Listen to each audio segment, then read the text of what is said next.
Students வராங்க அப்படின்னா உடனே நாங்கள் அவங்க வந்து பணத்தை கொண்டு ஜாயின் பண்ணுங்க அந்த மாதிரி இல்லை.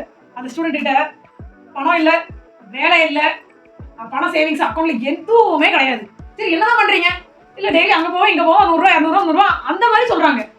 சரி கேட்டா நான் நெட் மார்க்கெட்டிங் மட்டும் தான் பண்ணிட்டு இருக்கேன், எனக்கு அதில் மட்டும் தான் ஃபோக்கஸ் பண்ணணும். அது நெட் மார்க்கெட்டிங் வந்து எவ்வளோ இன்கம் வரும்? 1 லட்ச ரூபா 2 லட்ச ரூபா அந்த மாதிரி வருமா? இல்லை மேம் அதுவும் 100 ரூபா 200 தான் வரும் அப்படிங்கிறாங்க. அந்த ஆளை உட்கார வச்சு வேலைக்கு எப்போ போவீங்க, எத்தனை வேலை தேடுவீங்க, ஒரு நாளைக்கு எத்தனை இடத்துல ரெஸ்யூம் கொடுப்பீங்க இப்படின்னு கேட்டு இவ்வளோ ரெஸ்யூம் கொடுத்துட்டு அவங்க என்ன சொன்னாங்கன்னு அப்டேட் பண்ணணும். அந்த இவங்கள்ட்ட கொடுத்துட்டு இவங்க இந்த மாதிரி சொல்லியிருக்காங்க, இந்த மாதிரி செலக்ட் பண்ண கையில் 5-10 வேலை இருக்கணும். நீங்க வேலையை செலக்ட் பண்ணி போகணும், பணம் இருக்கணும் கையில. 8 மாசத்துக்குள்ள வீட்டில் உள்ளவங்க உங்களை பார்த்துக்க கூடாது, வீட்டில் இருக்கிறவங்க நீங்க பார்த்துக்கணும். அது மாதிரி ஆகணும். நெட் மார்க்கெட்டிங் பண்ணணும் தான் கரெக்ட், அதுல இருந்து இன்கம் வரணும்ல.